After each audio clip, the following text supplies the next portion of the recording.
درن من نوخن خجا خيتا خزيانا المخب اكيد برتخزيلا مخت متخرخ او ملؤ ان القايا بد متونانه كمل ان نقيت اي بكيروتا بكيروتا من جب رش وزير محمد الشاع السوداني بد ميدعته بد مزيته تهشروثه توعي تنبيه عوائل وتبرصوب دي لما صخ امرخ بشورايه او ارخقت ماصي خزي هيرتا تسندالي اتكالي وبلطي من داها ارخا اكيد هلبت قمه بسيمه رابه خكمه كله بصورته قونه يتم رخله قد مصايل خد شب مثل خراي كالي قباثه داها شوله قنطايه مرخله خطر ومصيله يحد من داها شوله بخيل تعالى من تقاروثه من كل ايام هلبت خورثه مريم قبل خشينا بخارخثه من نيله اكيد قبل خشينا بيها خزيانا مخبة هذه بشارخ بوت ملوء محور ديان اونت إلى بوت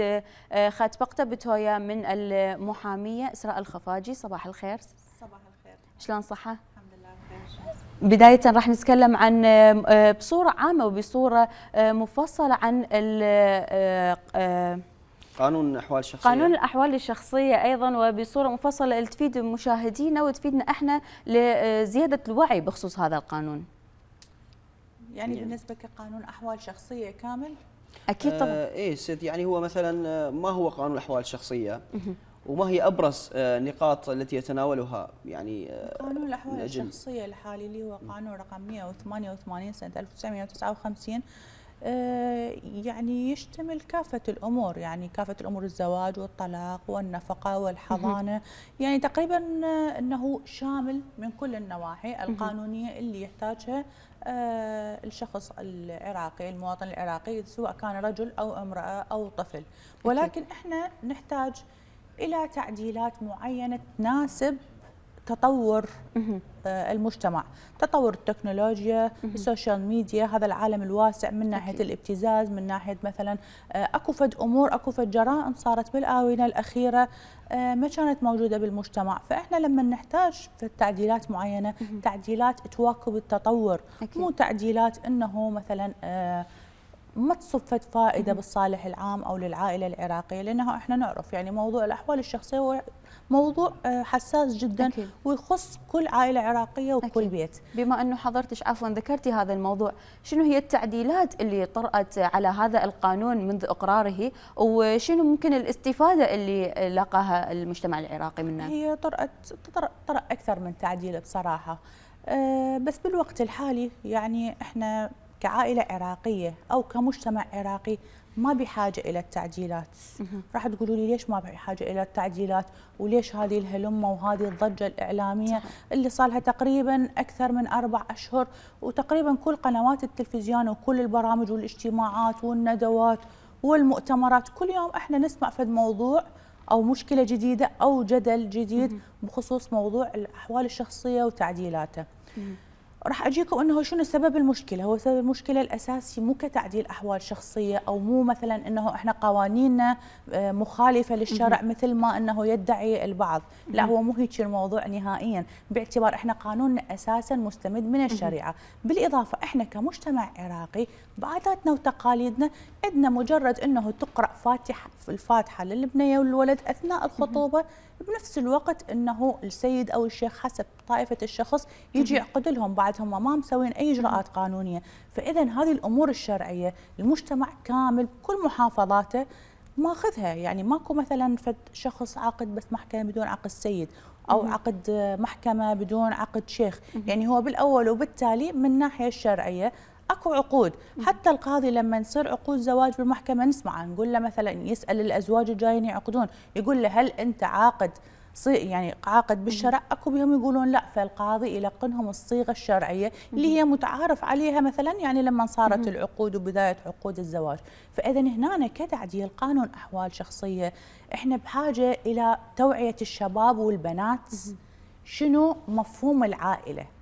احنا مو الشباب والبنات يتزوجون باعمار صغيره او يتزوجون مو لاغراض الزواج كزواج وتكوين عائله ونيجي تعال لا احنا المفروض نعدل قانون كامل حتى الناس ما تتطلق. لا، هو مو القانون هو سبب الطلاقات، سبب الطلاقات هو الخرق الاجتماعي اللي دا يصير بمجتمعنا. المفاهيم الخاطئه، العقول الشباب والبنات هي اللي تزيد حالات الطلاق، ودا تؤدي انه يعني موضوع الزواج والطلاق دا يصير بالنسبه للشباب موضوع تجربه وتعدي، مو موضوع التزامات اخلاقيه، التزامات اجتماعيه، التزامات دينيه، ولهذا السبب ترى تزايد حالات الطلاق. يعني بالنسبه للتقاليد ست اسراء، بالنسبه للتقاليد والعادات الشرقيه، احنا في العراق يعني لربما يوجد لحد الان انه مثلا العائله والاب والام تجبر مثلا الابن مثلا يتزوج وهو بعمر صغير، ويعني وهذا هذه مو عادات وتقاليد، هذه تعتبر من ضمن الشغلات اللي معتادين عليها. يعني مثلا بالمناطق الريفيه عندهم من ناحيه من باب الفخر انه يزوج هو ابن الشيخ، مثلا يزوج بنت الشيخ الفلاني، هم بعدهم عمر 14 و15 سنه.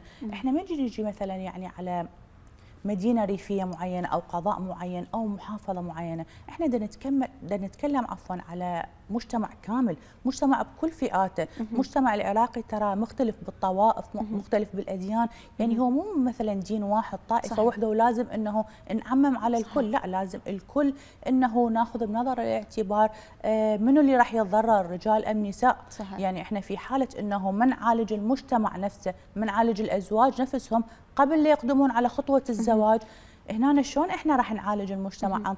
عن طريق فرض الرجل لازم انت حتى في اثناء المشاكل الزوجيه فرض لازم ما تطلق، او المراه فرض انهم ما تطلقين. لا، احنا هنا من نريد نمنع حالات الطلاق، نمنع بالنصح، بالتوجيه.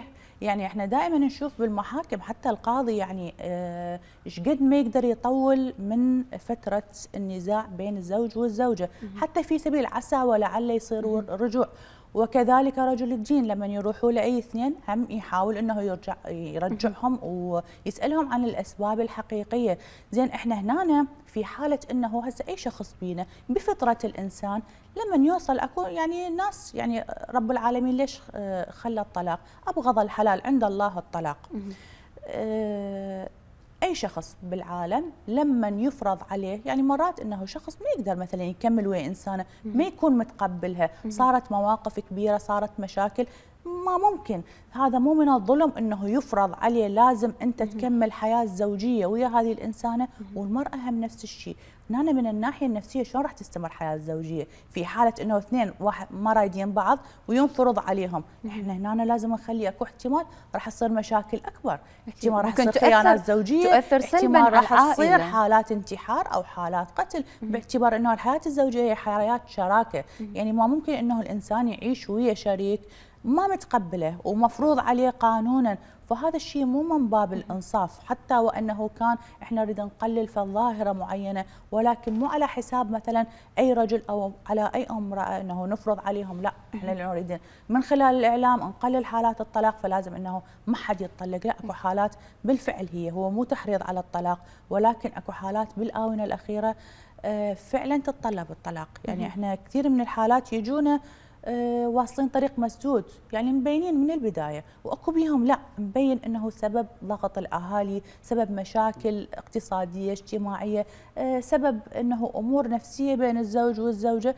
يعني اكو امور من مرحله البحث الاجتماعي يرجعون على طول، واكو لا ما ممكن نشوف انه هم ما يرجعون. فاذا احنا هنا نرجع للمشكله الاساسيه اللي هو توجيه المجتمع بشكل صحيح حتى يمشون. حتى في حاله لما الام او الاب يزوجون ابنائهم يعرفوهم السلوك الصحيح للزواج، شنو معنى الزواج، شنو معنى انه رجل يتزوج بنيه، ويتزوج بنيه مو انه يجيبها لازم تخدم امه ولازم متطلبات ابوه ولازم تكون البيت كله تلبي طلباته. لا، الحياة الزوجية مو هاي الحياة الزوجية. إذا احنا نجيبها من ناحية الشرع وإذا من ناحية القانون أو من ناحية العرف، لا، الحياة الزوجية هي شراكة حياة، هي مودة ورحمة.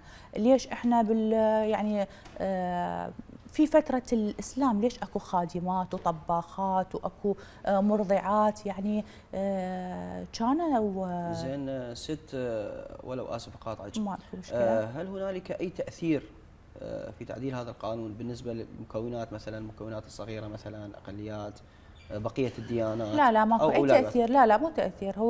هو دا يتناول قانون 188 اللي يعني من ناحيه انه الديانات الاخرى اللي هي مثلا الديانه المسيحيه او الديانه الصابئه الازيديه لا وإلى آخره. ماكو عليها اي تاثير. بالعكس هم مستمرين بقوانينهم اللي هي تابعه مثلا القوانين، اقصد عفوا اللي هي تابعه الى محكمه المواد الشخصيه اللي هي تكون خاصه بالاشخاص الغير مسلمين، تتناول امورهم، الامور الشرعيه اللي بيناتهم، الامور اللي حسب الاتفاق.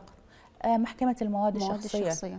مثل ما ذكرنا احنا بلد متعدد الطوائف والأديان، ومثل ما ذكرتي اكو فقرات ومواضيع أخرى يناقشها قانون الأحوال الشخصية. ممكن تتكلمين أكثر عن التعديلات اللي طرأت عليه واللي تفيد المجتمع العراقي، اللي تكون في صالح الأسرة العراقية؟ شوفي، ما هو من الأساس التعديلات ماكو فد شيء واضح بالتعديلات، فقط انه اللي هو ليش الجدال هذا واسع؟ لانه التعديلات انه راح نمشي على مدونات فقهيه. شنو بداخل المدونات احنا الفقهيه؟ نحتاج توضيح اكثر. ما حد يعرف صحيح. شنو بالمدونات يعني الفقهيه. مسوده معينه واحد مثلا يطلع عليها؟ اكو فد مسوده، المسوده رؤوس اقلام، رؤوس انه فد تفاصيل ما بها تفاصيل عميقه اللي يقدر اي شخص يعتمدها. احنا اغلب النواب يعني اللي رافضين التعديل يقولون لهم شوفونا مدونات حتى واحد على الاقل يناقشها. مدونات يقولون انهم اكو مدونات راح تصير احكام من الوقف السني ومن الوقف الشيعي. زين انت اذا تجي على الوقف السني وعلى الوقف الشيعي ما بي فقهاء، بموظفين اعتياديين، هالموظفين الاداريين هم اللي راح يقررون قوانين. يعني اذا اكو هنا تناقض بالمواضيع. اما اذا الموضوع يترك فقط الى الفقيه او انه القضاء بصوره عامه يترك الى الفقيه، اذا هنا احنا شنو الاصلاح؟ وين الاصلاح بالموضوع؟ بالوقت الحالي احنا قوانيننا مستمده من الشريعه الاسلاميه، بغض النظر عن انه هي اكثر من مذهب. هذا مو انه الموضوع الاساسي لبناء العائله او المحافظه على العائله او لهدم العائله. موضوع تماسك العائله هو العائلة هي نفسها، فكرها، العادات المتعلمة عليها. هو دائما أسباب الزواج دائما احنا نلقاها نفسها أسباب الطلاق. فما ممكن أنه يكون قانون معين، نصوص دستورية أو نصوص قانونية هي السبب للطلاق، ولا نصوص دستورية هي السبب إلى زيادة حالات الزواج. احنا ليش بالفترة الأخيرة نقول صارت حالات الطلاق بشكل كبير؟ صارت حالات لأنه المشاكل زادت. احنا الشباب لما نجي يعني هي هاي كلها الجلبة والمشكلة والضجة صارت على الأحوال الشخصية والمطالبة والإصرار عليها. لو صايرة مثلا تعديل سلم الرواتب مثلا للموظفين. فعلا أنا اريد اسال هذا الموضوع، عن هذا الموضوع. يعني هنالك عدة مشاكل، عدة أمور عالقة. المشكلة الأساسية لكل عائلة عراقية بيها جانب ولو 70% من الجانب الاقتصادي. ليش؟ طبعاً. اغلب الشباب ما يقدر يتحمل ايجار ومولده ومسؤوليات يعني مسؤوليات زوجيه ومسؤوليات عائليه ما عنده. بنفس الوقت الزوجه هي تريد حالها حال النساء، تريد تاكل من تشتهي فد شيء، تريد تروح مكان من تريد شيء، تريد تزور اهلها، احيانا تحتاج طبيب. زين في حاله انه احنا نجي على الشاب يعني من الناحيه النفسيه ومن الناحيه الاقتصاديه والاجتماعيه ومن الناحيه الزوجيه حتى، شلون راح تكون نفسيته بهذه الحاله وهو دا يشوف نفسه عاجز انه يوفر ابسط المطالب واللي هي الطبيعيه اللي ما بها اشياء مبالغ بها، والتي تؤدي الى الطلاق والى راح تزايد المشاكل، راح تزايد المشاكل. بالاضافه موضوع السكن، ليش ما تحلون للشباب انتم موضوع السكن؟ احنا اغلب الشباب نشوفها مشاكل العائليه 80% اني باكثر من برنامج تلفزيوني بسبب تدخلات الاهالي. الولد ما يقدر يكسر كلام اهله والبنيه ما تقدر تكسر كلام اهلها، هاي بعاداتنا وتقاليدنا. فنشوف اكثر الشباب والبنات هم واحد يريد الثاني بس هو ما يقدر يكسر بأهله أو بأمه، وهي نفس الشيء فيؤدي إلى حالات الطلاق وإلى الفراق. زين احنا لما نعالج هاي المشكلات اللي هي الاقتصادية الاجتماعية، أزمة السكن، أزمة سلم الرواتب، يعني احنا نشوف مجلس النواب زيدوا رواتبهم، فئات معينه يزيدونهم ويضاعفون لهم رواتبهم. زين هذا الموظف البسيط شنو ذنبه؟ هم يريد يعيش حاله حال الناس، ليش هو يشتغل شغلتين وثلاثه في سبيل انه هو يوفر اشياء بسيطه يا دوب على قد المعيشه، وبعدين لما يوصلون الى طريق مسدود اللي هو الطلاق لانه ما دا يقدر يوفر ولا دا يقدر نص هذه الصراعات النفسيه والعائليه والاجتماعيه وبين زوجته وبين امه وبين هذه المشاكل كلها ما يقدر يوفق. اي انسان بالعالم ما يقدر يوفق بنص هذه الضجه وهذا التعب. لما يجون يوصلون الى طريق مسدود الى الطلاق الكل بسبب القوانين. شو عليه بسبب القوانين؟ ما هو القوانين مو بداخلهم، مو وياهم عايشه بالبيت، هو وزوجته عايشين بالبيت، هو وامه وزوجته عايشين بالبيت، هو بعائلته ماكو خصوصيه. الاهالي متدخلين بابسط التفاصيل، بالاكل وبالشرب وبقعده الزوجه وبلبسه الزوجه، واحنا كنا نعرف يعني مشاكل، يعني هذه مشكله ازليه مال مشكله انه الزوجه واهل زوجها. فاذا هنا لما يصير توفير سكن للشباب للعوائل، يعني في حاله الزوجيه يتوفر لهم سكن مثلا، يعني حتى لو يكون مثلا مساحات بسيطه، على قد انه يكونون عوائل، يكونون عائله مستقله ببيت منفصل. 80% يمكن من حالات الطلاق راح تقل. بالإضافة إلى موضوع الرواتب اليوم، موضوع الاقتصادي، لو أنه إحنا كدولة يعاونون الشباب، يزيدون رواتبهم، يوفرون فرص عمل مناسبة بما فيه الكفاية اللي تتطلب، اللي يعني تتناسب ويا معيشتنا بالوقت الحالي. ترى شنو شاب وشوفه خريج وعنده شهادة وشهادة بطولة وتشوفوهم ما شاء الله يعني شباب مرتبين وخريجين، شنو يفتر من مكان ومكان يتوسل بأهل المحلات إنه يشغلوه؟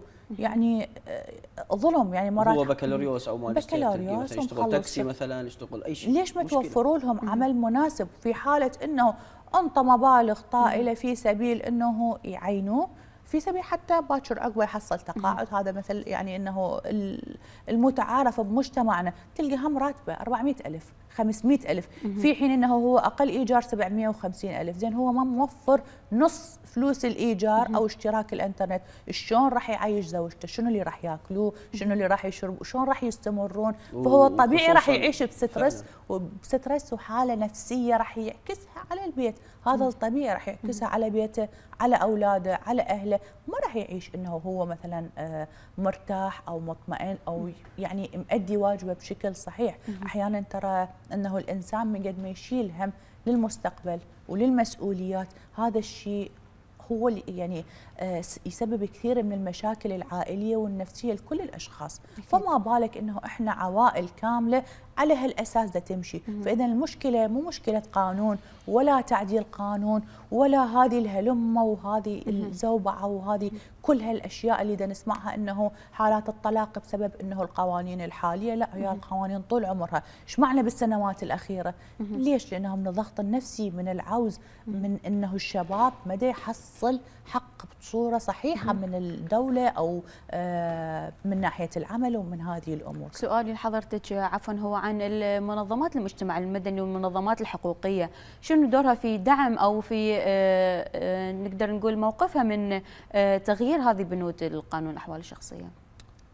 هي كمنظمات مجتمع مدني يعني تبدي رايها، تنطي رايها، تحاول تدافع بقدر المستطاع بالشيء اللي تشوفه صح بنظرها. هسه اكو منظمات مجتمع مدني ضد تعديل قانون الاحوال الشخصيه، واكو منظمات مجتمع مدني مع تعديل الاحوال الشخصيه. فاحنا هنا كمنظمات مجتمع مدني إلها دور حلو فعال، ولكن احنا بالاول وبالتالي هو القرار الاساسي والاول القرار الأول والآخر هو بيد مجلس النواب، بيد النواب العراقيين، يعني من ناحية تصويتهم، من ناحية أنه نظرتهم، هم اللي يصوتون على هذه الأمور. وإحنا اللي نشوفه بالفترة الأخيرة أنه يعني مثل صار موضوع تحدي أو عناد، بينما أنه إحنا كمجتمع محتاجين إلى احتواء أكثر من موضوع أنه عناد بين الأشخاص السياسيين، أو محتاجين إلى تكاتف عفوا في سبيل الشيء الإيجابي اللي يخدم المجتمع. يعني مو أنهم ما محتاجين أنه يصير مجازفة وتحديات ومن اللي راح يغلب، لأنه بالأول وبالتالي هذا مستقبل أجيال قادمة، مو بس جيل حالي، هذا مستقبل أولادنا. إحنا مو موضوع أنه مساومات ومقايضات وكل من يرى الموضوع من نظره الخاص احنا نجي نقضي على مجتمع كامل. فاحنا من هذا الباب انه يعني سؤال اخير لحضرتك. تمام. يعني بنظرك هل هنالك قوانين اهم من هذا القانون؟ بالتاكيد، هو هذا اللي دائما احنا نكرره. المجتمع العراقي بحاجه الى تعديلات كثيره. يعني احنا ما خلصت كل مشاكل العراق حتى بقى آخر شيء موضوع الأحوال الشخصية. إحنا ما واصلين للرفاهية اللي إحنا محتاجيها كشعب عفوا وكمجتمع حتى نوصل لآخر شيء. إحنا محتاجين إلى قانون العنف الأسري، إحنا محتاجين إلى قانون حماية الطفل. إحنا شهريا يوميا أسبوعيا شقد نسمع أطفال معنفين، صح. أطفال مغتصبين. زين إحنا حتى في حالة الحضانة وتعديل مادة 57 وتعديل قانون الأحوال الشخصية، وين رأي الطفل بالموضوع؟ ليش الأطفال بالعراق ينشؤون على عقد يعكسوها على عوائلهم بالمستقبل؟ لما حد ما أخذ رأيهم، ماكو مثلا احترام لرأي الأطفال. الأطفال شنو اللي يريدوه؟ فاليوم شفنا أحد افترى على أطفال، شنو اللي تريدوه؟ شنو مطالبكم؟ شنو طموحكم؟ يعني احنا حتى نشوف كنشاطات للأطفال محجمة، ماكو نشاطات للأطفال. بينما أنه كانت قبل لا، اكو اطفال موهوبين، اكو اطفال اذكياء، اكو اطفال يخترعون ويبتكرون. ليش منطيهم؟ لانه الحريه، اكو احترام لشخصيه الطفل. فاحنا هسه احنا بحاجه الى قوانين قوانين